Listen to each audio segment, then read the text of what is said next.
Bismillah Rahman Rahim.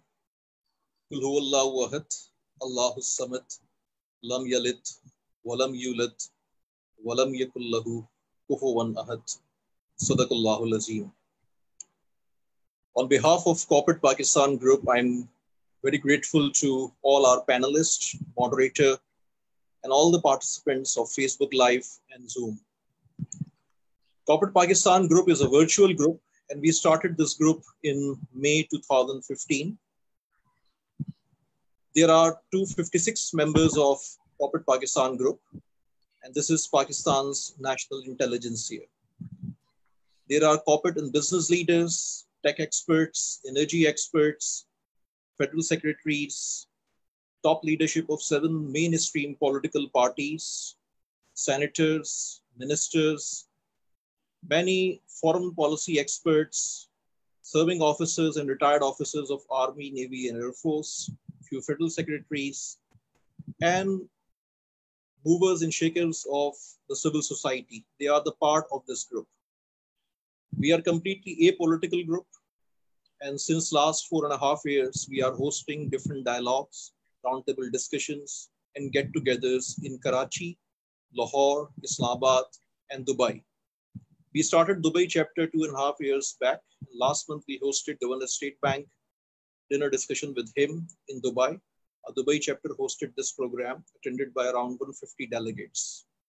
After this current scenario and lockdown all over, not only in Pakistan, but globally, we started a series of virtual dialogues. Our committee is Ghazanfar Ali, Rizwan Tiwana, Sajid Aslam, and Wakarul Islam, and myself.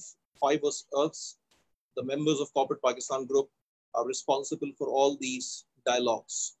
But we started this overall thing, the activity of Corporate Pakistan Group, that in the initial phase, in the first 2 days, we collected 21 million rupees for the affected people to distribute the ration and other facilities to the deserving families.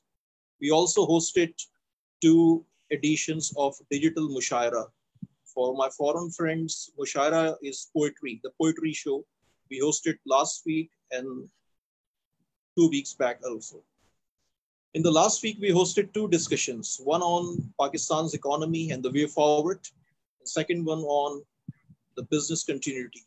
While today's topic is very important under the current scenario, turning crisis into opportunity.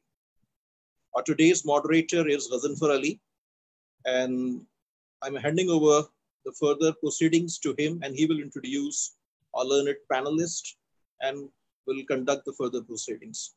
Ghazanfar, over to you.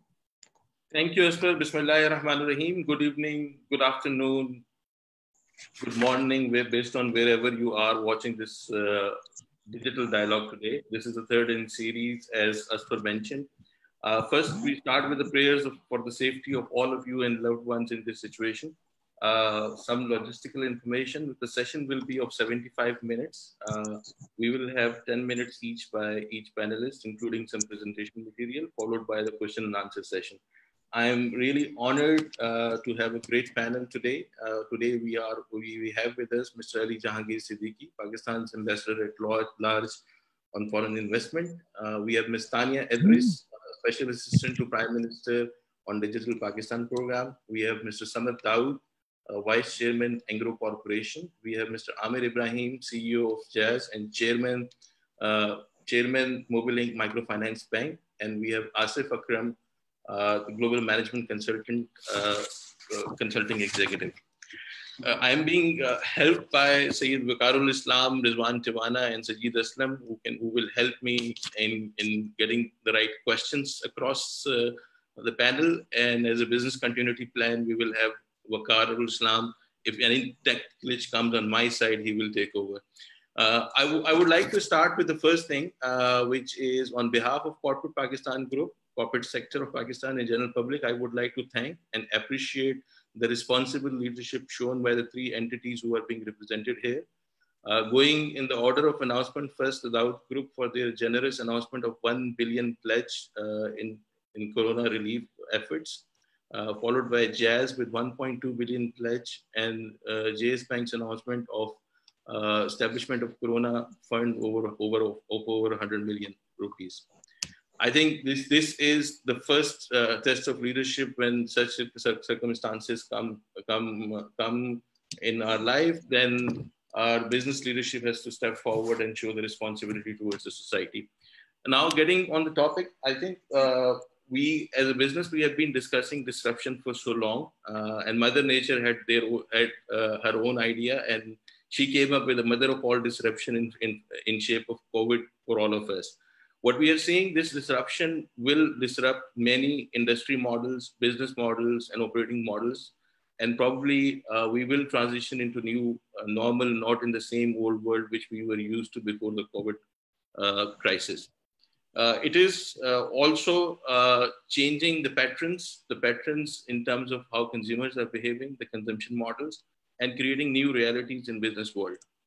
Some industries are on the front zone, like travel and transport, which are getting immediate hit. And although the first response is coming from, or first casualty is looking at front-end hospitality and travel business, but it will for sure go down to the whole ecosystem and will disrupt the whole ecosystem equally. Similarly, we will see other industries to follow the same disruption in terms of how they are being structured today. So what we are trying to do today is we are trying to bring all the thought leaders together and get their view on what kind of leadership they are seeing emerging through this crisis, what kind of leadership we need in order to transition from a crisis mode to more building mode, and what kind of opportunity which we see as business leaders across different sectors and how we can capture. Some of the areas which are quite visible, that priorities of social sectors will change drastically. Probably we will go into more inclusive social sector approach, having healthcare for all, because the conversations which we are having right now is not about how to delay the patient zero in such pandemics, but also how to manage patient 31, like in the case of South Korea, to preserve the efforts which are being done at national level. So all these signs are giving us a possibility that post-COVID we will have a huge opportunity of new business models, new value chains, new operating models, and that's the opportunity which we want to capture together as industry, as businesses, as individuals, and as economy. And in order to cover that, first I would like to go to none other than Mr. Amir Ibrahim, who is CEO of Jazz, and Jazz right now has more than 60 million subscribers, and undoubtedly the largest services sector company in Pakistan with a huge footprint across. So over to you, Amir. Hello. Yeah, thank you. Thank you, Ghazanfar, and thank you, Asfar, and everybody else for arranging this thing. I think the topic today is leadership and what the world is going to look like. So before we get started, I just wanted to talk about the very fact that we are actually coordinating and communicating like this is in a way already reflective of the changing reality. I've been to many of these nutshell events in the past, and while I can't say that I don't miss interacting with some of the colleagues in person, but I think this may actually be one of the new norms that we will eventually talk about. Greater reliance on digital and digital mediums. Of course, not everybody could be housed together in one room, even if we tried to. So in a way that while we are becoming more distant, we will also be a little bit more connected in this new world. Anyway, today's talk, thank you very much for giving me, I'll take maybe 8 odd minutes. Ghazanfar, at some stage, I may request you to put on a couple of slides that I had sent you. You may have a higher chance of putting them up successfully rather than myself. But I wanted to break this discussion today in 2 or 3 broad categories. The first one is leadership, because that was the topic of the discussion. The second one, I will just share some statistics on how the demographics are changing, how the behaviors are changing, and I will give some pointers from the telecom industry in Pakistan, because that's pretty much at the heart of all the communication activities. And it may lead or it may give some really good insights into what we can envision in future, especially with regards to digital consumption. And the third one is slightly broader when it comes to what the world would look like, not only from an economic standpoint, but how our social DNA may change. And I would then, of course, really look forward to not only the questions, but also some of the comments and insights from my colleagues on this panel today to see whether they agree or whether they have a different slant on some of the topics that we're going to talk about. So first of all, leadership. What we're going through is completely unprecedented. We have seen many crises, and we have seen them from afar. And we always think, thank God it's not us. Thank God it's not our country. Thank God it's not, this flood is not happening over here. But what I'm beginning to see is that in this crisis, nobody could really be super prepared. And we keep on saying, like most of the companies, whether small or big, they have their business continuity plans. But I think this is one of those episodes that you could have averted a massive, massive disaster, but I don't think anybody can go unscathed. And we've seen that even the country which has got the best medical support system in the world is perhaps the worst affected. I wouldn't go through all the things, so like you don't have to look at all the bullets, but I will gloss over some of those things. So at an individual level, the first thing is really taking leadership of yourself, your life, your family. At an organizational level, your responsibilities are first and foremost to your employees. And then very quickly you change gears into looking after your business continuity. And different businesses will have different elements of business continuity. In some cases, it may be very difficult to, no matter how well you're prepared. For example, I can't imagine, even if one of the airlines had a really good business continuity plan, whether they could have done a better job. So like I said, what we're going through is almost unprecedented. But in some of the cases, when we talk about leadership, the more you're prepared, the better it gets. And of course, I can share some of the examples from Jazz. We had been going through our business continuity plans on a regular basis.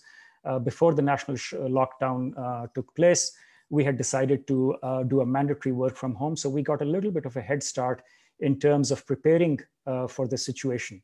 And therefore, our network, our distribution, our availability was slightly better had we not taken that measure a week earlier. Then if you are really an industry leader or a player, then you look at not only yourself, but you look at what can you do for the industry. And that is when normal companies might jettison into a leadership role. And that is the role that we had taken here in Pakistan. When the lockdowns started, many people initially and intuitively did not realize that telecom is going to be part of the essential emergency services. So we still had that legacy of rich man's toy or a luxury item. They didn't realize that in times like this, your need to communicate is even more paramount, and that many people rely on internet to gather news and information and to connect with hospitals. So one of the things that we struggled with initially, I have to say, was to make sure that our network was available, and it wasn't really made easy because different provinces had different interpretations of lockdowns.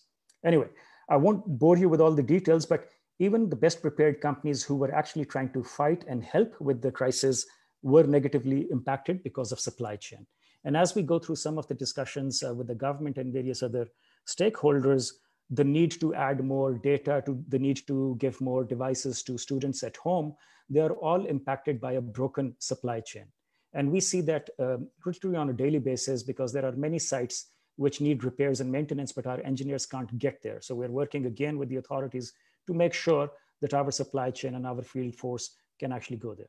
Now, one thing which is perhaps going to be a lot more pertinent for people in Pakistan will certainly be able to relate to it, that majority of our customers, about 98% of our customers in Pakistan across all 4 telcos have a prepaid connection. And for them, they top up their mobiles every day or every second day. During the lockdowns, the supply chain was disrupted. So one of the things that we had to do was to rely on alternative methods to be able to supply them with what is called jazz load so they could actually stay communicated. And that's going to be one of the things that I'll talk about later also, that we see this as a changing pattern. People will move away from physical distribution and they will start relying more on digital distribution. Right. Wrapping up on the leadership thing, I think a couple of things from my own experience. Leadership, or as Napoleon said many years ago, a leader is a dealer in hope. So the job of many leaders in their private organizations, if they're working for larger organizations, is to give hope. And I think that's first and foremost job of a leader. And I think the better we can do it, the better we get out of this crisis. The second thing is really about being prepared. And I know that I've said this before, in this particular instance, nobody could have been too prepared. I'll just take a minute or two to talk about what is happening in the telecom world. And many people, especially this particular audience, would have their views, and they've read articles about how internet almost broke down in the Western world, how certain telecom operators are stepping in to have unlimited internet capability because people are now staying at home more often. They need to rely working from home or using other tools that allow them to stay entertained at home. In Pakistan, we only have about 35% smartphone penetration. And first of all, let me just highlight that most of the internet in Pakistan is through the mobile phones. About 98%, there's very little fixed line penetration. So very few people who actually get a DSL or fiber connection to their home. So many people in Pakistan rely on the smartphone. The internet hasn't quite collapsed in Pakistan, and that's because very few, less than 1/3, actually have a smartphone. We have, however, seen about a 15% spike in data traffic. At the same time, we've seen about a 10% drop in voice traffic, and I'll explain why that has happened. Again, I refer to the daily wage earners. They top up on a daily basis. They do not have the daily wages, and therefore they're making fewer calls. On top of that, the supply chain was disrupted. The last thing is in terms of changing patterns. We now see many people use alternative mechanisms to top up because the supply chain was disrupted and because more and more people are asked to stay at home. They now have to do their recharge or their top up. And what we're seeing is that our incidence of alternative distribution channels has almost doubled. So we have a product called Jazz Cash, which is a mobile wallet. And equivalents of Jazz Cash accounted for about 15 to 18% of our top up. And that right now is about 35%. So customers, just somebody said that necessity is the mother of invention. In times like this, they will find alternatives. And one of the consequences of this particular crisis is that Pakistan will be jettisoned into a digital Pakistan a lot faster than what we had been trying to do. That's an unmistakable consequence as far as I'm concerned. Okay, now Ghazanfar, maybe if we can move to the next slide. Let me talk about my views on what the future looks like. Every company is now going through projections for what this year looks like. And, we all hoped that it would be a V curve, like we will have a massive dip and then we will recover quickly. Unfortunately, it looks like there is no quick recovery. The vaccine is far from being created. We see a looming economy, maybe a recession, not only here in Pakistan, but in many economies. So now the consensus is more around whether it's going to be a U curve or a W curve. And neither of them is particularly exciting, but I think while every business is going to be impacted, and perhaps I sit in an industry and in a company which is going to be less impacted, the fact is that even our business, even though it's going to be used, is dependent on an overall economy. So if the overall economy goes down, there are going to be fewer micro, small, medium enterprises. There are going to be fewer customers. There are going to be fewer people traveling. And telecom and internet, while we think that internet is indispensable, it is a discretionary spend. So people will spend less. So it has a negative impact on just about every business, albeit it will not be as aggressive as what was earlier mentioned between hospitality and travel and tourism. So the first thing is really for each of us to really see whether it's going to be a U or a W curve. And we are anticipating in our company, now we went through a forecasting exercise only a couple of days ago, we expect the medical part of the crisis to ease off in about 3 months and the economic lag to continue till the rest of the year. I think it will be at least about 12 to 18 months before we can get back to a February 2020 kind of a world. So my guess is that we are looking at the next 12 to 18 months for this buoyancy to recover. Okay, now let's look at, Ghazanfar, if I could just request you to maybe perhaps move one slide further. What are the areas that we think are going to change? As I keep on saying, definitely we will get jettisoned into a digital Pakistan a lot quicker. We have been resistant, and I think before we started this meeting, there was always this skepticism कि ये चीज़ पाकिस्तान में नहीं हो सकती, referring to virtual meetings and the government is going to be slow. I think, again, I say the same thing, necessity is the mother of invention. A number of things, and, like I'll let Tanya chip in later on, like she and I have been crusading for Digital Pakistan here for the last 6 months and trying to make smartphone readily available and to make sure that internet is available for all and there's a smartphone in every hand. And at various different forums, we were met with resistance, systematic resistance. I think that resistance will ease down because people and populations will have to rely on alternative ways of connecting and having a livelihood. I'm not an expert in healthcare, but I think we will now find a different mechanism. We will see a redirection of resources from some of the things which in times like this have not come in handy. And again, it's not a political thing, but we will have to over-invest in health. We will have to revisit our education. Not that we have perfect education to begin with, but if we are going to be threatened by no schools whatsoever, no school is worse than a broken school. So we will have to now think about an educational model that can work from home. And it's not just about the internet connectivity or having a tablet. We will have to find intelligent mechanism on how that education can be transported and where it can be absorbed easily. So while we focus initially only on do people have a mobile phone or a tablet or internet connection, I know that my kids are going through Google Classroom and it's not designed for ongoing remote learning. So there are limitations and we will have to come up with creative ways of creating content so that it can be absorbed properly. The last couple of things that I wanted to talk about, there will be areas, I mean, we're talking in Zoom right now, and I've seen that the valuation of Zoom is now perhaps more than the top 3 or 4 airlines in the United States combined together.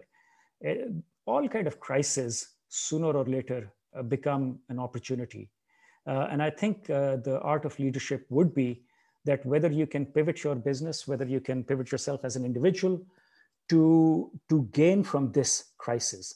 It is all too easy to sulk. It is all too easy even to go back to your shareholders and board members and say, well, I can't do anything because this thing has happened, therefore accept minus 10% revenue or minus 50%, whatever the number may be. I think there will be opportunities for organizations and individuals and entrepreneurs who will step up to the challenge, who will be agile, and who are in a position to pivot. I know that we as Jazz are looking into 2 or 3 different areas where we think, while first of all, our industry is perhaps a little bit more insulated, it is not completely recession-proof. But what we're going through has given us a few ideas on how we must pivot. And I think the art of leadership in a situation like this would be that it's, leadership over here is going to be how quickly and how high do you bounce back? Because everybody has been hit. There is no denying that. And it is going to be depressing. At a personal level, we will have to find mechanism to keep our sense of humor. At a leadership level, we will have to continue giving hope to others. And at an organizational level, we will have to pivot our business models. So, Ghazanfar, I hope that was 8 or 10 minutes. Yeah. You're on mute. Great thoughts, Amir. I think you captured it perfectly well from the leadership perspective, from the future perspective, how we have to look into the disruption which is coming in and the new opportunity which will be created. Now, that brings me to our next panelist, Mr. Ali Jahangir Siddiqui, who is known for his entrepreneurship skills.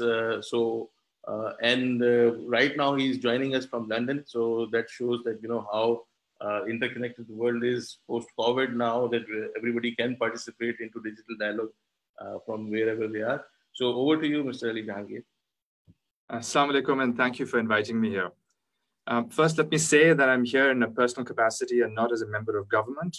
I say this for good order, as there are many qualified colleagues I have in government that are responsible for formal external commentary on COVID-19. Let me also say that it's heartbreaking to see this great tragedy unfolding before us. And I pray that, like all of you, I pray that we come out of it very, very quickly. As I've been asked to speak about leading at this time, let me comment on the scale of the crisis. I think that's quite important to do. Many business leaders have reached out to me asking for feedback on leading at this time, and they keep mentioning that this is and I think this word has been used and will be used again and again today, unprecedented crisis, and that they are facing new challenges. I'd like to begin by being a little provocative. And I'd like to examine this framework, whether indeed this crisis is unprecedented and whether the challenges are new. And ask the question that if there is something else creating panic, which is clouding the analysis that we do. And if that's true, how leaders can address this so they can lead effectively. So let's examine the crisis first. A global pandemic is certainly new for Pakistan, but in the modern era, i.e. after modern medicine, pandemics regionally are not new. SARS, I think we can all remember between 2002 and 2004, it affected 29 countries. MERS in 2012 affected 21 countries. So in examining whether this is unprecedented, we have to remember these examples. And certainly, I think we'll all remember 1998 when Pakistan tested nuclear weapons and we faced severe international economic sanctions. This included the freezing of private wealth of citizens that was held in foreign currency. We remember the 2008 financial crisis. We remember the 1997 Asian financial crisis, where GDP contractions in nominal GDP terms in dollars were between 12 and 42%. 12 to 42% in East Asian countries. The severe oil demand reduction, if you remember, oil prices were $11 a barrel then, had huge consequences, including contributing to the Russian financial crisis in 1998. So my point is that there are templates for this crisis all over the world, and there are some templates for this crisis in Pakistan. And if there are templates for the crisis, there are certainly templates available for leadership at this time. I do admit, of course, that a global pandemic for Pakistan is all new, but my point is that we are not blind here. So then I ask, what is that one thing that is driving us to use this word unprecedented again and again? And I think the one thing is the feeling that some combination of this virus being quite infectious. It's not very infectious. This virus's reproduction rate is maybe measles as an example, is 4 to 5 times more contagious. So this virus is contagious, but not that contagious. But it's also lethal to a small proportion of the people. And we are all at risk. And the fact that it spread globally so quickly and was not controlled adds to this. So this means that we all individually feel at risk for ourselves, for our families, and we feel vulnerable and we risk death. And I wonder whether this personal vulnerability is not clouding our judgment on how unprecedented this is, how new this is, how new the challenge is, and what this means for leadership. So I must note, I'm not taking away from the massive scale of this crisis. I'm not taking away from the challenge we face as a country. I'm simply saying that as leaders, we must not believe that we are in uncharted territory. There's a paper called Leadership in Nuclear Crises. It's by Kenji Hayata at Waseda University in Japan, which provides a helpful analysis of a crisis in which leaders face personal, physical, or political vulnerability. It covers misinformation, slowness of response, striking a balance between being optimistic or pessimistic, a lack of collaboration, etc., and all the problems that resulted both in the 3 Mile Island nuclear leak in Philadelphia in the 70s, as well as Fukushima in Japan. So again, what I'm saying is, I wonder if the fact that we are all as leaders feeling personally vulnerable is clouding the way we are thinking about this. And I'd like to unpack that a little bit.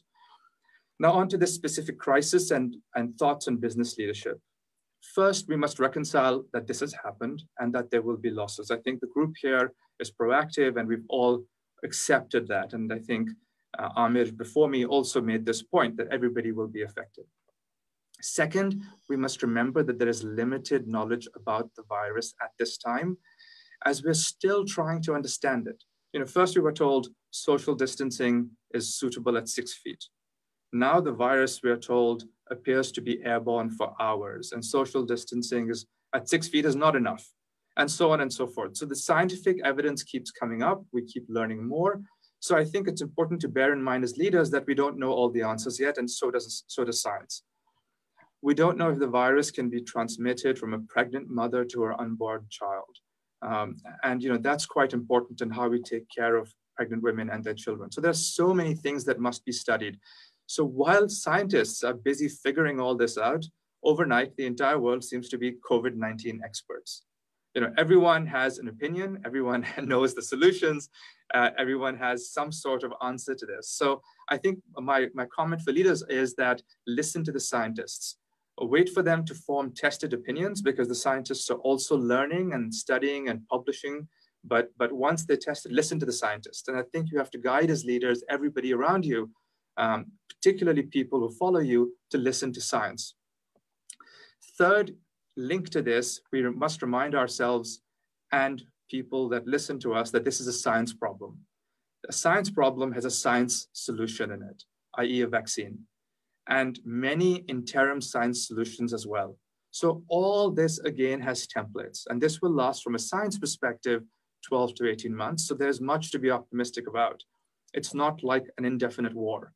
We know that a vaccine is possible for these things. We know that several efforts are being made for vaccines. We know an enormous amount of funding is there. So we must translate that hope to people that there's a finite time frame at which the science solution will be effective.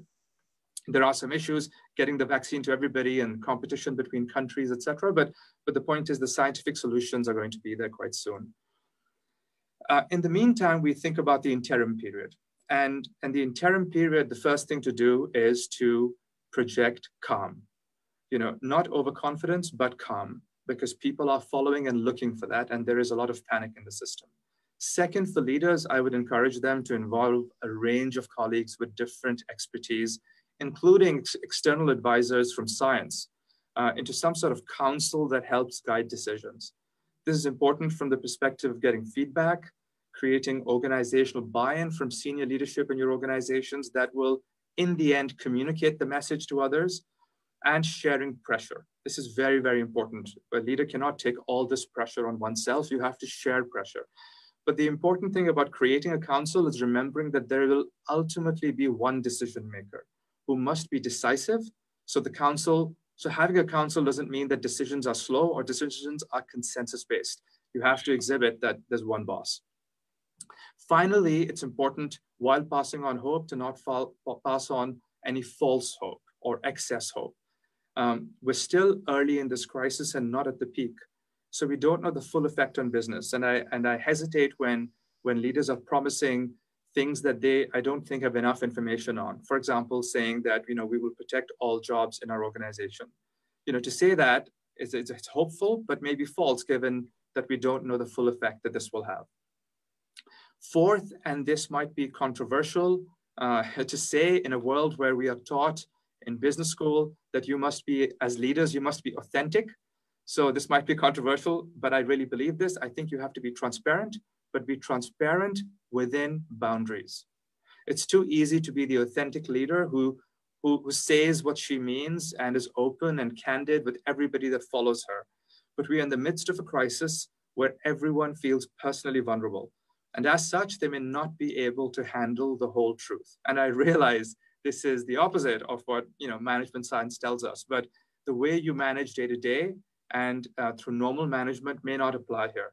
So be transparent, be authentic, but have boundaries for yourself. Fifth, I would say that keep in mind that decisions have much higher complexity in a crisis. So in normal times, if you don't have enough information, procrastinating or pushing out a decision or taking too long for a decision is fine. A delay at a time of imperfect information is a sensible decision, but not now. You have to take decisions, but the cost of a poor decision is very, very high. One of my mentors used to say that the difference between losing 80% of your wealth and losing 90% of your wealth is that first, losing 90% is first losing 80%, and then making a bad decision that results in losing half of what you have left. So the cost of failure at this point in time is very, very high. And then finally, I would say communicate, communicate, communicate.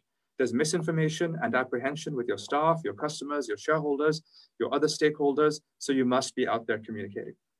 And in sum, I'm saying leaders must be able to accept that there are templates for the kind of leadership that is needed.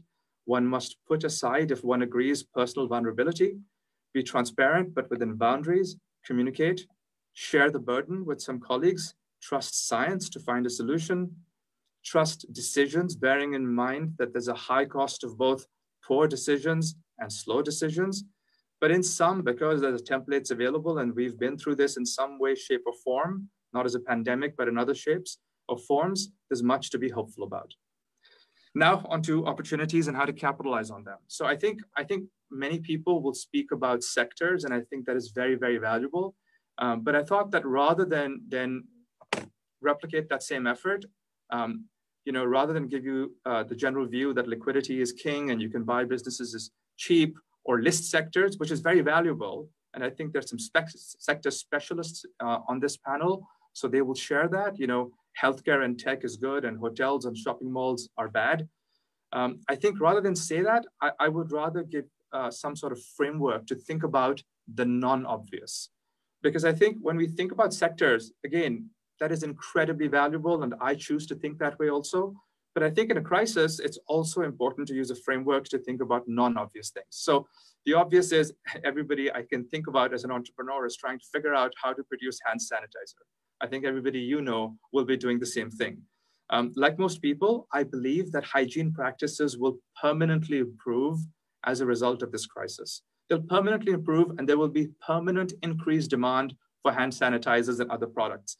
But it's a race to the bottom if everybody's trying to produce hand sanitizer. And that's a function of this being obvious. So I think a framework for non-obvious, and I'll use a few examples and then I'll stop. A framework can include some sort of trend setting or trend hunting to find trends that will have some permanence. So if you look at the World Trade System today as a trend, there is pre-COVID-19, there was already something at play, which was the trade war between US and China. And as a consequence of that trade war, there was a shift from Chinese imports into the US, or there was an attempt at shifts from Chinese imports in the US. That attempt was not successful, but nevertheless, there was an attempt. That trend is not going away. Another trend within this World Trade System linked to COVID-19 now is the reduced view on reliance on the Chinese supply chain. Because when China shut down, the world felt it, and felt it immensely. So entrepreneurs today must ask, what key products would countries want to produce locally for strategic reasons? And what products they would want to diversify their supply sources away from? If it's strategic, they will produce it locally, so there's no opportunity for Pakistan to export. But if they want to diversify their supply source away from China, because they just get hurt if China shuts down, and remember, China has been through SARS also in the past, and then Asian financial crisis and so on. This is not the first time that a single country reliance has been a risk. So if that happens, whether it's China or whether it's any single country, if there's diversification, that's an opportunity for us. So a non-obvious opportunity can be that. For example, as we all know, Samsung produces tens of billions of dollars of mobile phones in Vietnam. And if a crisis like this hits Vietnam, is that a sensible idea for Samsung? And shouldn't our entrepreneurs in the mobile phone industry talk to Samsung and say to them that, look, this is a great way to diversify your supply source, manufacture in Pakistan. So the trend you're working on is a change to the World Trade System as a consequence of COVID-19. Then the second trend I would speak about is changes in the US and global export chain. The US is you may know this, the fourth largest exporter of beef in the world. It also exports other things like chicken, but I'm just going to talk about beef. That trade, US exports of beef is $9 billion a year. And there is talk now in the US of a domestic United States protein shortage because of lockdowns within the US. That will impact US domestic production and exports. Now, the US beef, a major market for US beef is next door, which is the UAE. And the UAE is interesting because our beef is already accepted from a product acceptance and a health certification perspective. That means a non-obvious opportunity is to replace the reduction in US exports of beef to the UAE with our beef, and there's the opportunity. So I think these are quite interesting when you look at trends and you translate them to non-obvious ideas. And on the things to avoid, I would use a sort of a second order effect of the crisis, again, non-obvious. So, we all know, and we can agree on the sectors, events, gatherings, weddings, conferences. I think this month and next month, I'm attending a conference each month virtually. These were physical conferences that are virtual. I know many of you will be doing the same thing. If there are fewer conferences and fewer weddings and fewer events, there'll be fewer flowers. It's a very simple idea.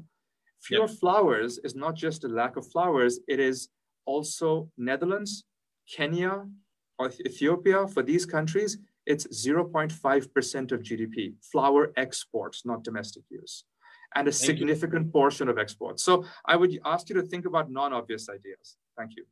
Thank you, Ali. I think that's a great message on leadership and innovative model or the new structure of how we should think in post-COVID world. That brings me to my next panelist, Tania Idris, who's a Special Assistant for Prime Minister on Digital Pakistan. And I think one thing which came as consensus among all our dialogues so far, whether we have done on Corporate Pakistan Group or we are doing across the industry, that this crisis has made digital more relevant. Whether it's a response to medical response or tracking citizens or bringing telemedicine in or going for the relief work or providing the cash grants, everything is about digital. And one of the things which was shared by another minister in our last session was that our biggest challenge right now are the supply lines which are not digital in nature, right? So I think, Tania, this crisis has made digital the most relevant thing in Pakistan scenario. So over to you on your views about digital Pakistan. And if you would like, I can start sharing your presentation from here as well.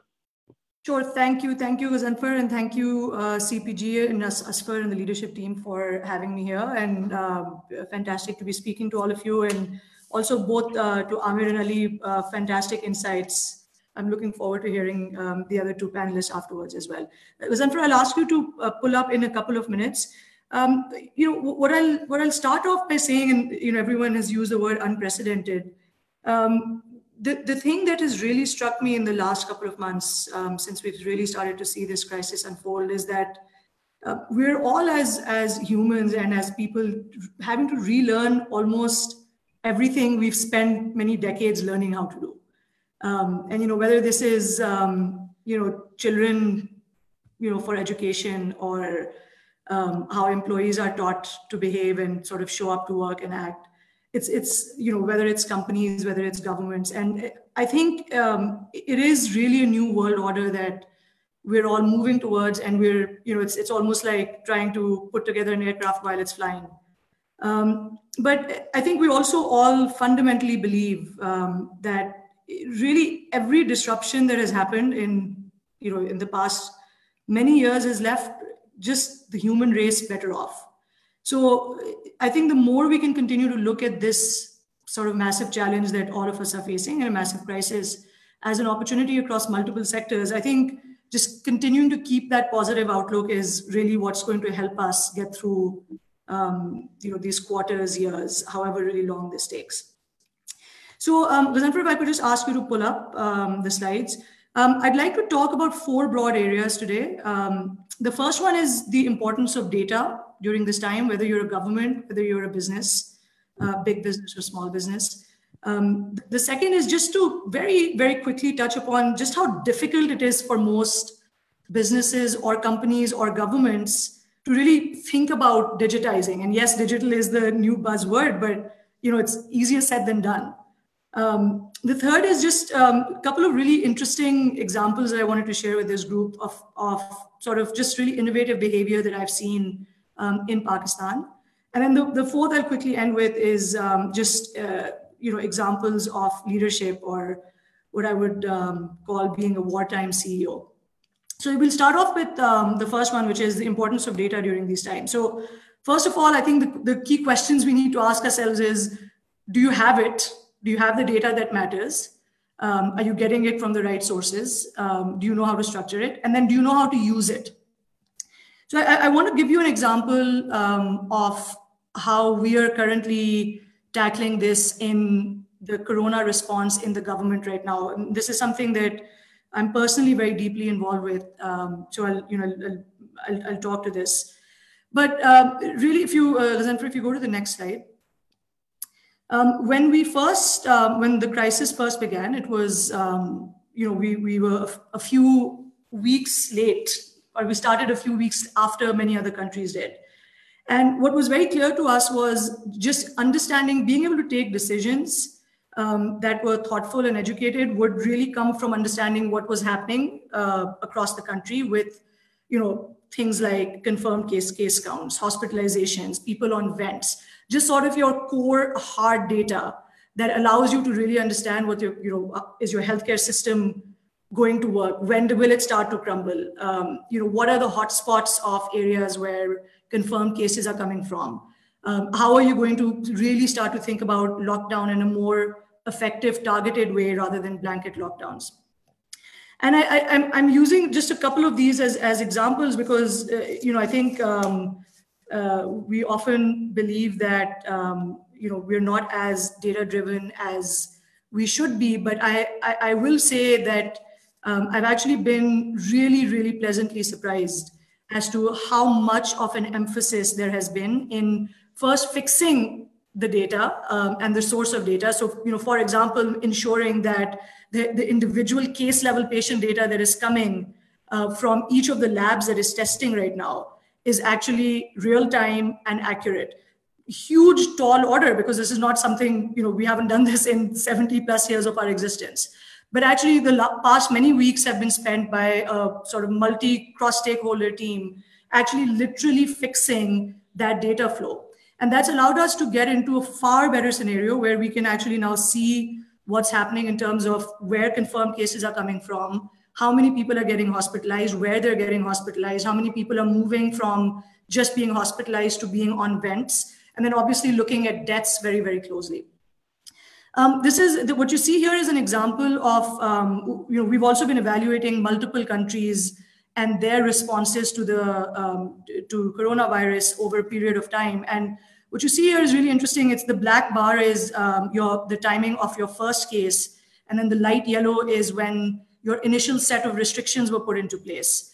And we started doing this because we wanted to understand what the impact of the curve was in each country, depending on how quickly they responded. And so you'll see here, interestingly, that in Pakistan, we've been fairly quick to respond. And while it's been harsh, there has been an impact. If we move to the next slide, Zanfer, there has actually been an impact to the trajectory of the curve. Just one more. So this slide is a little bit cluttered, but let me try and sort of walk you through it. But really what this is doing is looking at various countries and mapping out when they took a certain set of restrictions, when they put those in place, and then what happened to their curves after that happened. And the red dotted lines you see there are sort of how quickly the number of cases was increasing. So you can see us, we are the green line somewhat in the middle, and I'm sorry that this is going to be an eye chart for many of you, but there's a lot of data in here. If you see here, we were initially in the rate of doubling every day. And again, very early, but we moved from doubling every day to doubling every 2 days. When our restrictions were put in, we were sort of in between doubling every 2 to 3 days. And actually now we are moving sort of well within doubling every week to every 2 weeks. So you can see the impact there. And again, you can start to compare this and sort of how this has happened in other countries as well. Of course, different countries have followed lots of different strategies, and we're not saying any one is right or wrong, but it's important to have this sort of a view when you're in a scenario where really there is no template and you don't really know what the right thing to do is. So, I'm talking about this largely because you can use this in context of anything, right? I mean, this is what we are looking at right now, but I think frankly for any business, and Amir talked about this earlier, that, really understanding like what is happening at every part of your supply chain, your distribution, your consumer behavior. I mean, these are things that are easy to talk about, but The reality is most businesses are not ready. And, this is like, you can see this, just to keep it slightly lighthearted, digital transformation, this is a CEO saying digital transformation is years away. And I don't see our company having to change anytime soon. I think this was probably the last time anyone would have ever said anything like this, because really what has worked for companies, governments in the past is really not what's going to work for them in the future. So you really have to start to think about doing things differently. And it's hard. And if you move to the next slide, the amount of information that is being thrown at companies and businesses right now, and governments and leaders around the world, is mind-boggling. And it's impossible, it's next to impossible to start to think about just sifting through this amount of data and advice. I'm sure all of you on this call are sent, gazillion WhatsApp forwards every day, and you just don't know where to even start making sense of it. What does it mean to digitize your supply chain exactly? Or what does it mean when you're told your consumer behavior is changing? Like, what are you supposed to do during those times? And it's great to talk about your distribution channels, needing to be different or needing to be digitized. But like, when your business is actually suffering, and in many cases is down massively, like, what do you do in those particular cases? And Ghazanfar, if you move to the next slide here, I wanted to show some really sort of heartwarming examples that have come up in either my news feed or people have forwarded these to me. I'll give you 2 minutes, to read this, but this is from a good friend who basically talks about his barber, who runs 2 small shops and employs 8 workers. And obviously, like all small businesses, everyone has been hit very, very hard. And so what he's written about here on LinkedIn was, he said he had an epiphany about his barber, and he knew that he was struggling. And he basically said, look, I called him and I said, I know I'm going to keep coming to you. Why don't I give you an advance of 8 haircuts that I know I'm going to be doing for you, because I know you're in need right now. And take it. So just because, and then go tell many of your other customers to do the same thing. And so, to me, I think this is, we talk about businesses needing to reinvent themselves, but actually in many cases, I think many of us and consumers need to think about what role they can play in order to help their small businesses that they frequent often. And if you go on, Ghazanfar, this is just, again, something funny that I found, but, I'll gladly pay you Tuesday for 1 billion hamburgers today. I think this is the sort of thinking that many of us do need to be just deploying right now, particularly when it comes to small businesses. And then if you go to this one, this is one where actually it's a small business evolving to the needs of consumers. So this is a gym, and the gym owner has written to my friend Khurram, who's saying, look, we know it's a challenging time for your fitness, and our job is to remind you that it's incredibly important for you to be physically active and for your own benefit, and we want to inform you that personal training sessions are now being conducted online at favorable rates.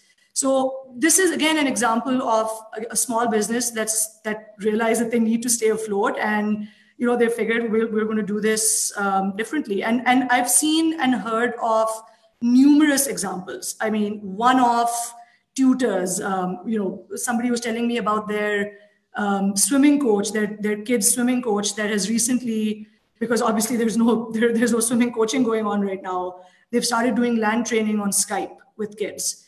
So I think, it's easy for us to sit back and say, like, let's wait till this time gets over. But the reality is there is no way to predict how long this is going to be. And, what I want to end with is just a couple of different things. And I think one of the best articles that I've read in the past few weeks was published in Forbes, and was Anderson Horowitz on, the title was "Now is the Time to Get into the Wartime CEO Mindset." And I'll just quickly spend like a minute talking about the few of the key themes that I found there, all of which I thought were incredibly insightful. The first one was, Ghazanfar, just stay on one, please. I'll talk one at a time, if you please. The first one was, look, we can all spend tons of time predicting about how long this will be and how deep this will get for all of us. But the reality is nobody knows. I think Ali mentioned this, like it could be a year before vaccines come. It could be, another 6 months till they get to people, till they get here. We don't know. What we do, however, know is that we are in the today, and we can take the best possible action today that helps get us through today and into tomorrow. So when you're in, crisis mode or in wartime, as they call it, wartime CEO mode, do that. Spend time being razor focused on what is in your control and what you can do. And if you go up next, Ghaznfar, and everyone, I think Amir mentioned this, that every company, every large company has some sort of business continuity plans. I think every single large business owner that I've talked to has pretty much expressed what point number 2 says, right? Which is, there is a top line reduction and we know it's going to get worse. So expect that to happen, and expect pretty much anything that you have planned for to be surpassed. And as a result of that, expect that you will have to take actions that are different. But ultimately, focus on the things that matter, focus on your customers and focus on their success. Because the reality is we really can't, we're in a scenario where we can't take the success of either our business or our customers' businesses for granted. So things are going to change. And really, if we start to think about what our customers need and what we can do for them in this time, I think that is probably the single biggest way, like the gym owner did in the previous example, or like many restaurants we see are doing, right? Like you're seeing entire large restaurant chains moving completely to delivery or to takeout. And that will need to happen in many, many more industries. The fourth thing here, which I think again is very valid, is just like look for a focus on like reducing your fixed costs. And that may mean that you need to renegotiate all kinds of contracts, and that's going to happen. Expect your customers to renegotiate their contracts with you, and you should absolutely consider doing the same. And a quick personal example I'll share here is, we were in the process of looking for office space, and we had just signed a 1-year lease and were due to pay rent for a year for the space.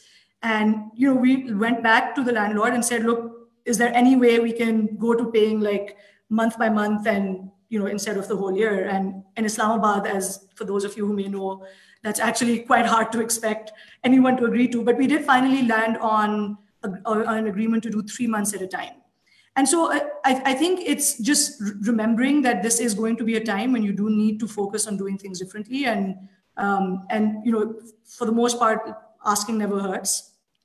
The fifth thing, and this is something that Ali alluded to as well, is over communicating is incredibly important, because whether it's citizens and whether we're talking about governments here or we're talking about employees, the reality is building trust during this time it's just never been as important as it is during a time like this, because people need to feel like they can rely on their leaders, that they're going to be spoken to truthfully. And sometimes the truth may not be exactly what they want to hear, but people are very quick to sense deception at these times, because you're already on high alert, right? Like all your radar, like your red flags are up, your radars are sort of blinking. And when your leaders don't talk to you with the level of honesty that they should be, people are very quick to get it. So communicate often, because I think the narrative that you set is going to be incredibly important, and communicate truthfully and very transparently.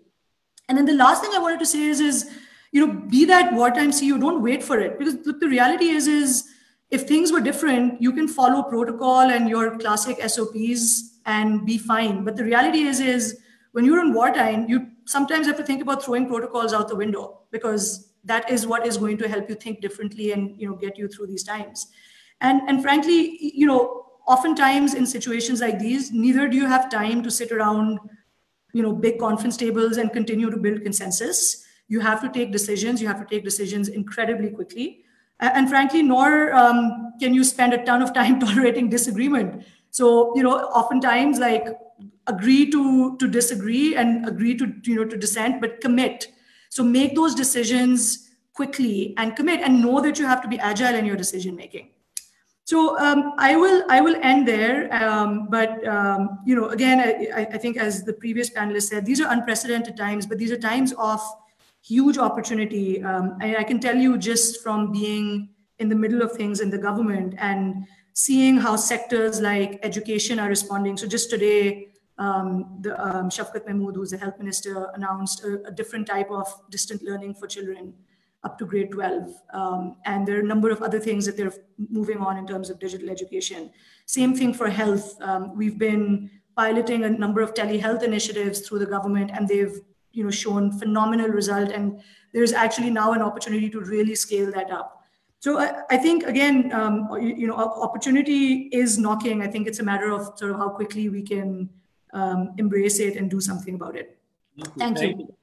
Thank you, Tanya. Thank you for being transparent with your challenges and your wartime CEO advice for everyone. That brings me to our next panelist, Mr. Samad Dawood.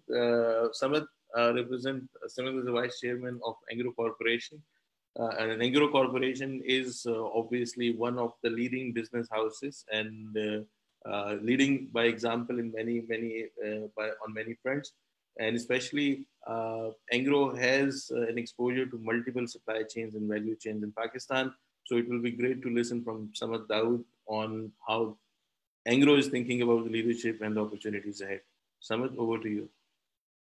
Thank you, Ghazanfar, and thank you for the entire team for arranging this. And I know we're running short on time, so I'll try to keep it as brief as possible. But I think my fellow panelists have gone before me, have raised some really important points.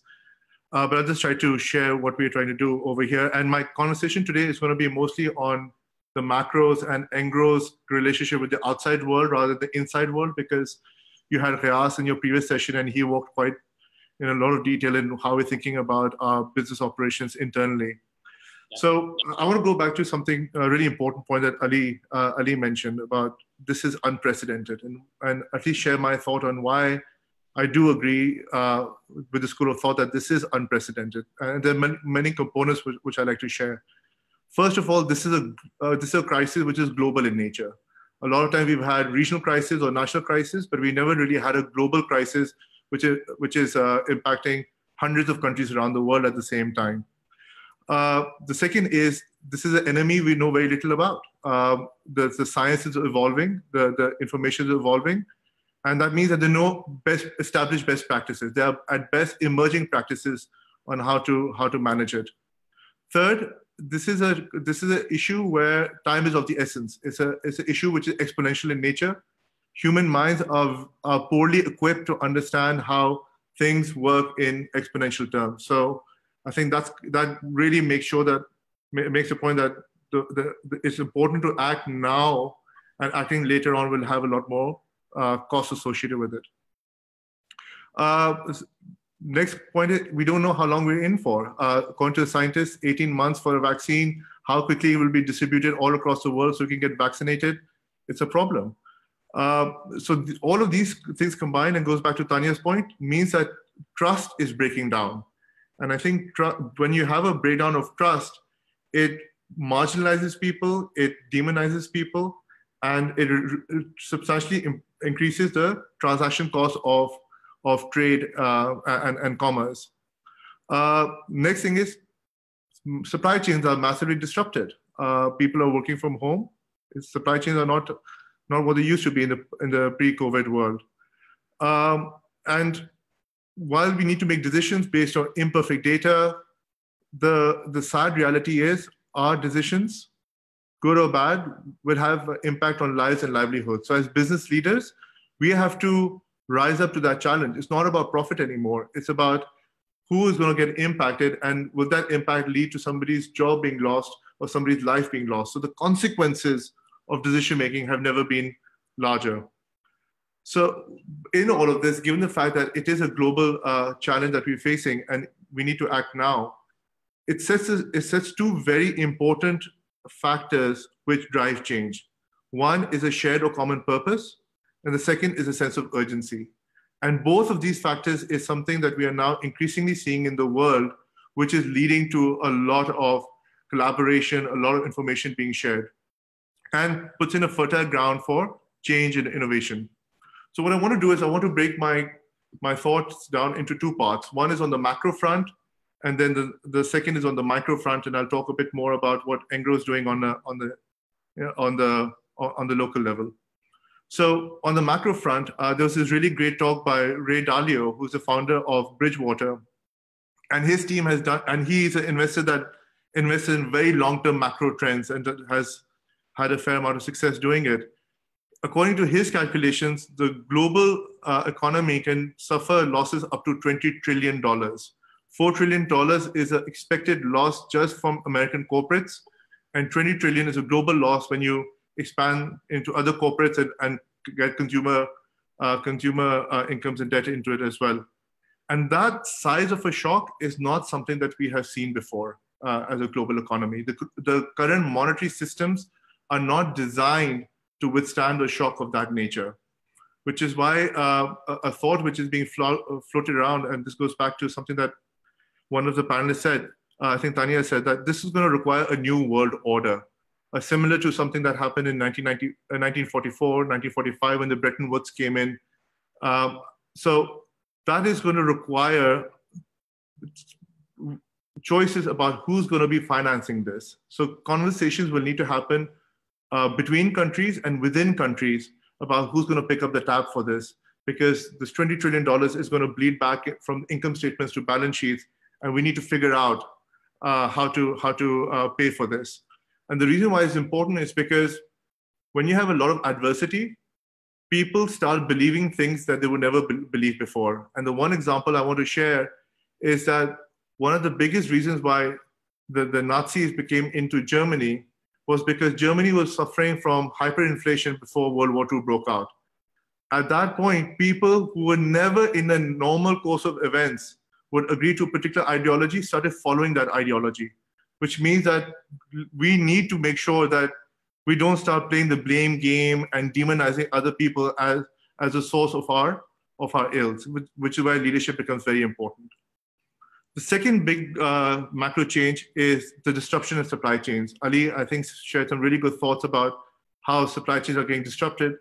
Currently, China produces 30% of all manufactured goods in the world. And companies are already looking at seeing how to manage their supply chains a lot more effectively, so they don't have a single concentration risk in terms of their own products and services. And this is already beginning to have an impact. So there are countries like Mexico, Vietnam, and India, which are benefiting from this. Mexico's exports to the US have already bumped up by 14%. And this trend of reorienting supply chain is going to be a very important trend, especially for Pakistan, given that our exports are heavily textile-based, and that too just to a few customers. So given the fact that the whole supply chains are going to be redesigned, that's a huge opportunity for countries like Pakistan to diversify into different products, into different markets. The third important element, which goes back to what Tanya was saying, was a breakdown in trust. Because I'll quote 9/11 here. When 9/11 happened, it was easier for the Western countries to sit there and target, oh, here is this person with this name, and this is what it looks like, and this from this country. This is a higher risk individual. Even that breakdown in trust caused a lot of economic damage around the world, which I think we're all privy to. But over here, the breakdown of trust is going to be a lot more universal, because you don't know. The fact that you can be carrying the virus for anywhere between 5 to 14 days before you show symptoms, and yet you can be infectious, means that trust is going to completely break down. And this is going to require a lot of choices, both on the leadership side. How do you enable an environment based on trust, where you have openness and authenticity, and share what you know and share what you don't know? And also with regards to how economies and societies are going to deal with this notion of trust. China has done a remarkable job by using technology as a means to mitigate the impact of COVID by isolating people. They've got these QR tags, which are yellow, green, or amber or red, depending on how much, what risk you're carrying of the virus. But that comes at an enormous cost of personal privacy. So how do different economies, different societies that have varying degrees of control use technology as a means to isolate so they can reduce the economic damage? So I think, again, that's going to be some really hard choices about individual versus societal trust, and how much do we trust our governments or people around us, and what information we want to share or not share. These are no simple answers to these questions, and every society has to figure out what answers works for them. And the fourth one I want to highlight, which is a macro trend, is that currently we have dedicated infrastructure and dedicated timings when we use that infrastructure. So my kid will go to school at 7:30 in the morning, and come back at 2 o'clock, and I will go to work at 9 and come back at 6. And they dedicated times of day when we do that activity and dedicated infrastructure. Now, because of this confinement, that's completely breaking down. So a lot more learning is happening online, a lot more meetings, a lot more conferences such as this are happening online. So that, and if this carries on for a substantial time, I think the impact is going to have on behaviors and the way we design infrastructure and the way we allocate time. I think there's going to be some substantial changes on that front as well. And we're already seeing the beginnings of that, because already we're seeing the growth in online education, video conferencing, e-commerce, telemedicine.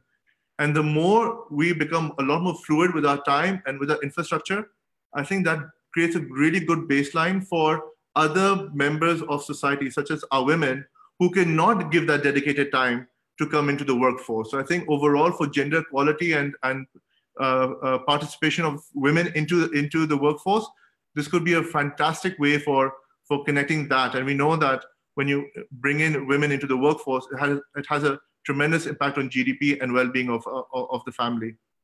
So the last thing is, I think, given the fact that this crisis has come in, it's really highlighted the value of technology, education, and healthcare. And so far, in terms of mindsets, allocation towards healthcare and education has been much more of a budget item rather than an investment. And I hope that at least governments and institutions will now look back and view investments in these three areas with a much more longer term payback, as opposed to balancing budgets and having very small allocations towards them. So these are the four macro trends which I see happening. And I think the combination of these are going to lead to a lot of changes in the way people allocate, redesign the supply chains, and create a model for innovation.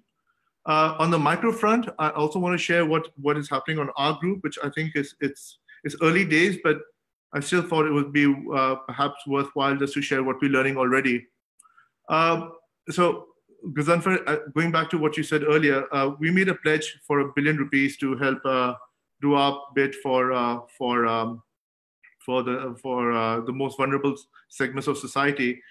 And our businesses are quite diversified. We're in power, fertilizer, telecom infrastructure, petrochemical technology, and even education through our foundation. So this allows us to bring to the table a lot of resources and capabilities to help in this. But the challenge that we found was that in terms of mindset and in terms of culture, we're like an industrial conglomerate. And an industrial conglomerate works in a very different way. We plan for a very long term. Our choices are binary in nature. You know, there's a lot of layers of decision making, and stuff takes time. So, give an example of Tharkol. It took us 4 to 5 years to plan it out, spend $8 million doing the feasibility with lots of layers of decision making, and it took 10 years to bring the product to the market.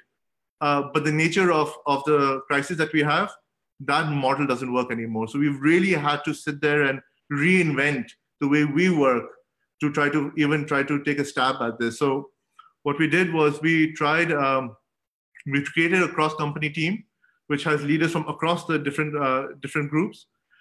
We allocated one team lead for each area of intervention. So one is testing and mitigation. Second is protecting frontline workers. Third is reinforcing medical facilities. And fourth is livelihood and sustenance. And because the situation is changing every day, there are global experiments happening and know-how coming in. And as Ali was talking about, even the science is coming in and sharing new and new things. It's brought in a lot of intellectual humility into the conversations, because nobody knows what they're talking about, right? Nobody knows. And because the resources available are so small compared to the size of the problem, it's forced even more data-driven decision-making and even more collaboration. So it's democratized information gathering. Everybody's trying to pull in. I've learned this, I met this is the person I know. Let's sit there and see if this makes sense or not. And then when we come up with a hypothesis, we're like, okay, let's test this out. Let's not just go out there and with all guns blazing. Let's test this out and see if this works or it doesn't work. So I think it's made us a lot more open to collaborate, a lot more focus on learning and sharing learning, democratized decision-making a lot more, and made us a lot more agile. And I think these are all qualities which are going to be really important for the way we operate our group, because we know long-term, technology is changing at a much more rapid pace. So companies that are able to become a lot more agile, a lot more focused on data-driven decision-making, and decentralization and empowerment are going to fare a lot better in the times ahead. I'll share one example. I'll share one example which is important. We were talking about on the livelihood development or sustenance, how we could deliver rations and whatnot. But we realized that rations are an ineffective means of providing sustenance support. So we said, okay, cash is going to be really important. And I was having a WhatsApp group conversation, and this person said, well, if you give cash to the guy, he's just going to spend it on cigarettes or things which are not useful. And that was a really good insight, right? And what we learned was from a food business that if you provide cash to the woman in the household, it goes a lot longer. It goes a much further distance. So we were able to rapidly use that insight, talk to telecom operators, and we're designing a system where we can give a cash transfer to the woman in the household so that she can make sure that she can take care of her family in the best way possible. It empowers her as well, and it utilizes the current supply chains so that you can still provide employment and livelihood to the thousands of people who are part of the food distribution supply chain. So that's one example of how rapidly you can get information, hypothesize, and then deliver impact. Thank you so much. We have over 10,000 people watching us across different platforms, so over 65 questions already piled up. My apologies for cutting you, Samad, but I think we have to adhere to time limit. This brings me to Asif Akram. Asif, probably you have come when we have the maximum participants on the platform right now. From your global experience in terms of consulting and managing very diverse economies or diverse business units across multinational organizations, I think you are having a completely different view, which is a consultant view to the situation. So I would request you to share your thoughts and kindly keep it concise between 8 to 10 minutes so that we can go to the question and answers session, which we will take another 10 minutes for. Okay, over to you. Thank you, Ghazan, for amazing dialogue, friends. Thanks everybody for arranging this, and I think great chat so far. So originally, coming last and being a consultant, I think I'm going to do the adaptive part of this COVID crisis, which is to adapt my part of the piece, which is I was going to talk a lot about leadership, but I think most of the things here have been covered. Do we have a playbook? Do we not have a playbook? Has been discussed between Ali and others, and I think that's a discussion that is good. But what I want to do is start looking in the future. So the discussion I want to have is the future discussion about how leaders take these future opportunities. So we define those opportunities in one piece. And then the second piece that I'll talk about is how do you capitalize these opportunities? What does the government need to do? And what does the private sector need to do? And I'm not going to name countries that are already doing it. I just want to make sure that this is something that this group hears. Now, the only thing I want to cover in the leadership part is one of the things in the South Asian or mainly Pakistan, India kind of economies and countries it does is people forget that we have teams. We're not alone in it. So the only thing I want to really zoom in on the leadership part is please bring your teams in. Don't be a superhero. Engage them in the scenario planning. This is really, really important.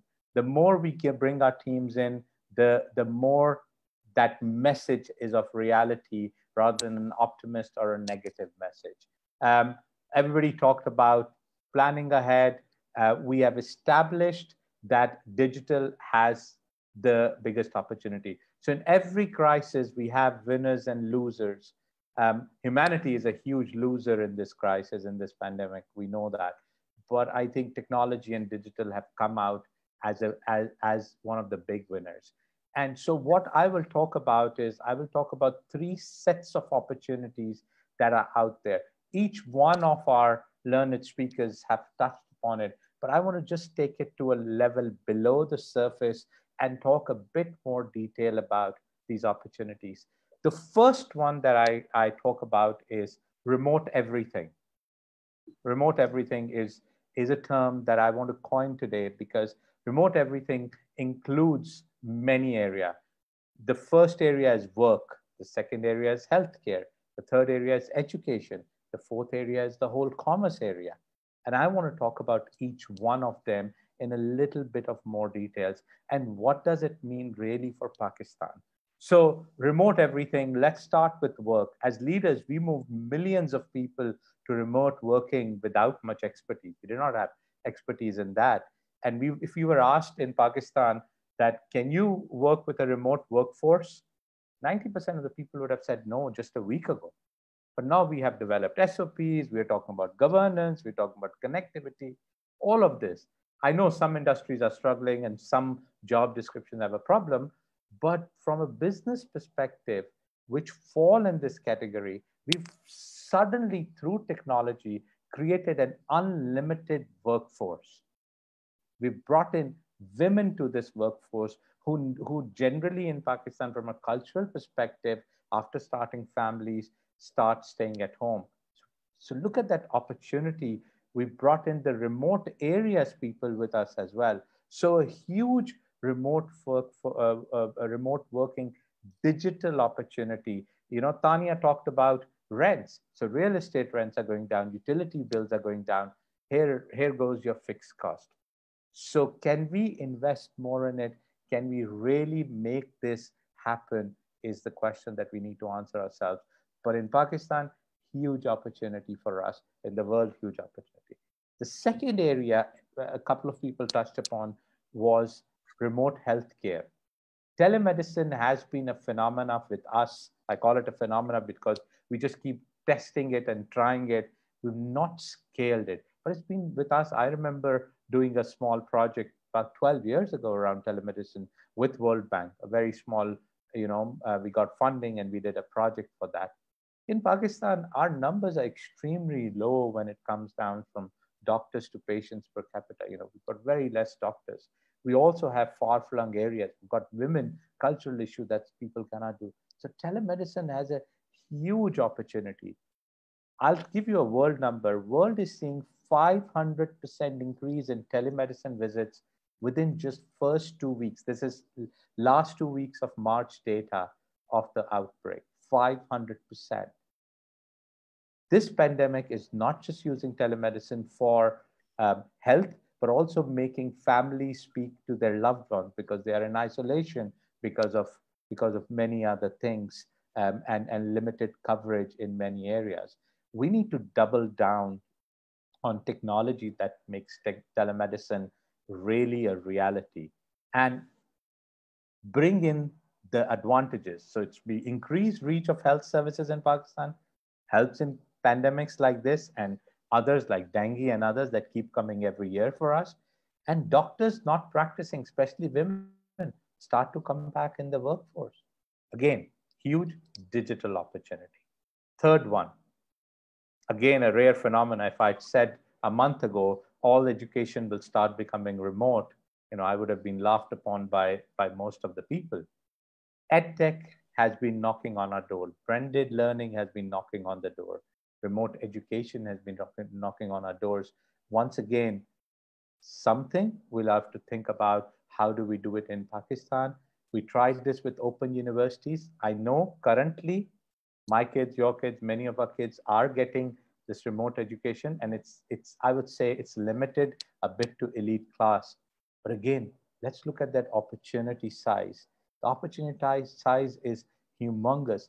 Let's create tools. Let's connect mobile network. Amr talked about. We've got penetration like crazy on mobile networks in these areas. So why can't we reach across Pakistan, create learning points? Another advantage is curriculums can be unified as much as we want because we will control the source of the curriculums. Globalization of education happens. I just saw a YouTube video. You can all see it. There is a live translation going on between kids talking from different languages. Okay, so we covered remote work, healthcare, education. Let's talk e-commerce. There's a boom in e-commerce because of this crisis. But I won't talk about traditional e-commerce. I want to talk about the supply chain e-commerce. We have industries like pharma, like medical supplies. We need to bring really digital, and private sector needs to jump into it to get this supply chain to work, to get the demand and supply working, having the right data to do that. So remote everywhere is probably the biggest opportunity that has come around the world, and that has come to Pakistan on an equal level as well. How can we capitalize it? I will cover it. I also want to talk briefly about data and AI. I know Tanya covered it. We've always been thinking of AI as an academic thing. AI is artificial intelligence. We've been thinking of it as an academic thing. We have not really put it at scale in Pakistan. Just let's look at data for healthcare industry. If I knew how many ICU beds I have around in Pakistan available, how many ventilators, how many other things, I would have been a different decision maker right now. Yes, sir. I would request to wrap in 1 minute so that all right, I'll do that. Now, so data and AI, again, the second big opportunity. The last 1 minute I want to spend now is how do we capitalize this opportunity? So the opportunities is there. We've established that. I'm not going to talk about change business model. What does the government need to do? I want 4 things that the government needs to do. Policies. Get a cloud policy, get an e-commerce, e-payment, digital. These exist. Let's get them revamped for the new era. Marketing, tell the world about our tech capabilities like we do about tourism and textile. Don't compete with private sector. Give the work to private sector to do, pay them the money to do the work so the private sector the tech industry can grow and protect the investor. So just 4 things from the government: policies, marketing, no competition, protection. Private sector, 3 things: innovate, innovate, innovate. That's 1. Invest in startups. Please, let's not just invest in logistical startups, which are really focused on the Kareems the Baikias and the Airlifts of the world. Bring in health, education, supply chain startups, and think of different business models. Why can't textiles start creating masks to export? Why can't telecom companies do more technology startup innovations? So 3 things from private sector: innovate, invest, and change. And the last point of conclusion, the worst may have not yet come, but I firmly believe the best is also out there, and it will come soon to us. And the opportunity for Pakistan is bigger. I think after 9/11, this is the biggest opportunity. I hope I've covered my opportunities and capitalization. Thanks, Ghazanfar. Thanks, everybody. As Arvind said, that the one who will survive will not be the strongest or smartest, but the most adaptive. I think that was the key message. So I'll come to Waqar Islam, who's been patiently waiting for us for the last 90 minutes to throw a couple of questions. We will have 2 or 3 questions at maximum because we are running over time by almost 15 minutes already. So over to you, Waqar. Thank you. Thank you, Ahmed. So I'll pick one question which has come in as a common theme in many of them, and this I would address to Amer and Tanya both. And it is about while we are saying upscaling of the health sector, more or less because of the pandemic, but there is a need to upscale our digital segment or the IT sector as well. We don't see any coordinated effort moving in that direction to make sure that we really come out of this crisis and make a digital Pakistan happen. And time is not on our side, and we haven't seen a strategy work and a clear direction, just like what we are seeing on the health side. And the second comment, again, both of you can quickly answer, that one of the large opportunity that we just had was to disperse a SaaS cash payout via the microfinance, and we opted not to do it or not to do many of it through it, but we still go direction of cash. So Tanya, Amer, both of you can address this. I think we will be speaking from a similar voice given how often we coordinate with one another. You are perhaps touching our wounds in terms of SaaS opportunity. Yes, it certainly was a big one to use more digital cash, and we tried, but I think government had its deadlines and imperatives and perhaps wanted to go with a safer and tried and tested approach. But all is not lost. This is the first wave of dispersals, and we haven't lost hope that we will be able to do the digital dispersals. Between EasyPaisa and JazzCash, we have close to about 18 million mobile wallets, and majority of those would have been our customers. So certainly an opportunity gone missing, but all is not lost. And before I give it to Tanya, yes, digital has a lot of opportunity. The telcos have built in a robust connectivity layer, but that is telco 101 kind of a thing. A lot more needs to be done as we move from telecom to technology companies. And we can certainly do a little bit more hand-holding for government in terms of that partnership. That dialogue has been going on for the last 4 or 5 months, accelerated ever since Tanya arrived, and she's given us a lot of voice in different governmental forums, but certainly not at a pace that is required to get out of the current crisis. That's all I'll say. We are thinking and coordinating quite a lot. It may not be obvious, but we have to fight a lot of battles, and both of us are doing that. Thank you, Amir. So Tanya, to you, why are we not seeing a digital coordinated strategy in place with actions as we are seeing in health as an example? So look, I'll start off by saying that it's hard to expect things to change overnight when you've been doing things over a very, very long period of time a certain way. There is a lot of activity happening. It is potentially not being talked about as much as it should be. And I will definitely take a large part of the blame for that. I'm still learning how to communicate, over-communicate as I was speaking in my earlier comments. But it's also a case of lots of different people involved.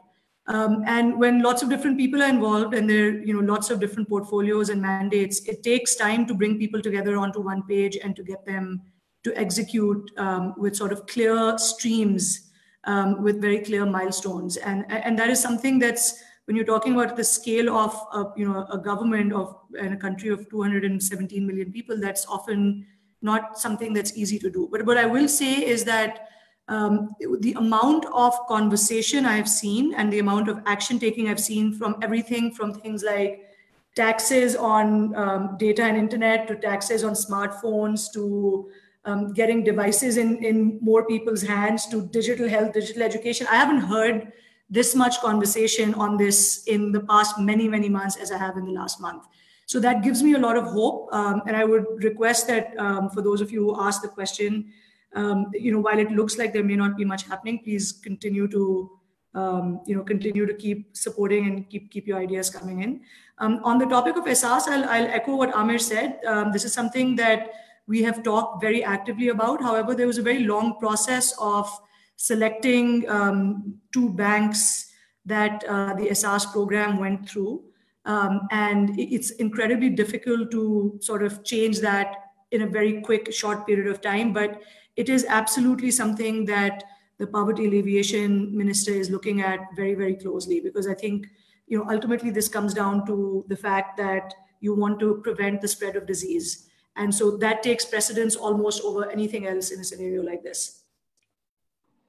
Thank you, Tanya. So maybe one quick recommendation could be that on these daily briefings that are being held on health and preparation for scaling the health sector, I think it would be good if you or Minister for IT or whoever is part of those daily briefings, so we know how we will achieve social distancing using IT and communication technology. So the second question I would direct to Ali and Samad, and each one of you can go one. Ali, the question is, we all know economy is going to slow down. It has slowed down, will continue to slow down. A lot of bailout packages, given Pakistan's limited appetite to do this, are being given. That takes further cash and liquidity away from the economy.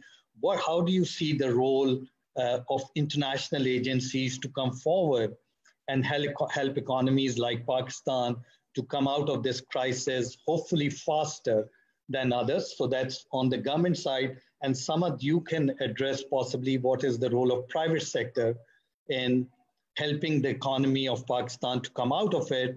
Possibly we'll come out of virus faster, but it will take a lot of time for the economy to come back. So Ali, if you can go first and Samad can follow. Sure. So the existing world financial system, and Samad alluded to that system having to change, the Bretton Woods system, and that may be a possibility. But the system is set up to support countries exactly at this time. You would have noted that the IMF is considering $1.4 billion of further capital to Pakistan as debt. But I think there will be a lot more money that's required. And I think in past crises like the Asian financial crisis, the IMF and other multilaterals stepped up to give, at that time, tens of billions or scores of billions of dollars, which in 1997, 23 years ago, was a significant amount of money. Now, considering that global interest rates are near zero internationally, it's not so expensive to do this. So I think if countries give us long-dated debt and some countries reschedule some of the debt, and it's not just a problem that's limited to Pakistan, many countries have foreign debt to GDP ratios significantly higher than ours.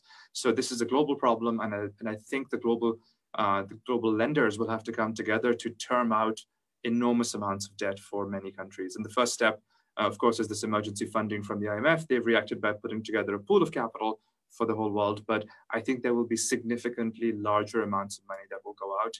And I think this will stay on the balance sheets of these institutions for a long period of time.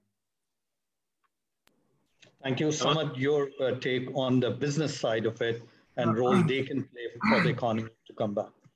Yeah, so I think in these times it's important to lead and to be seen to lead as well. Because what we're seeing right now is that the health crisis is translating into economic crisis. And if we're not careful, the economic crisis could lead to a social crisis, which could result in the breakdown of law and order and the social system. Now, recovering the economy from a society full of law and order issues is a lot harder, a lot harder. We've seen that in Pakistan, how much we suffered as a result of terrorism. So I think the one thing I'll advise is that the corporate leaders have to be a lot more publicly available to share what they're doing, number one. And number two, because the resources are limited, the more we are able to share best practice on what we're learning and what's working and what's not working, the further that $1 that we are investing back into our supply chains or into the communities, the more further that dollar can go, which is why forums like this are supremely important. And what I would just leave with you is, how do we continue this conversation and create a format where we can exchange? This is what we've tried. This is what's working, not working. This is how we collaborate jointly to solve this problem. We can't do our own day in Ski Masjid anymore. We don't have the time or the resources for that. So that's the one thought I leave with the corporate leaders. If you're doing something, make it available. Otherwise, the general population thinks that the rich guys are not doing anything. And that's going to lead to far more pain, which could lead into social unrest as well. So those are my 2 points, which I think. Thank you so much. Thank you. Thank you, Samad. I think that's a great thought to end the session today. One thing which we commit on part of the Corporate Pakistan Group is that, like previous 2 sessions, we'll come up with a working paper after this, collecting all the thoughts together, especially the leadership lessons, the best practices, the opportunity view, which is coming in different sectors, and we will try to circulate this around our members. With that, I would like to thank all my panelists. Thank you very much for your contribution today and your thoughts. I would like to thank Asfar for arranging this, and with that, we will sign off for tonight. Thank you all.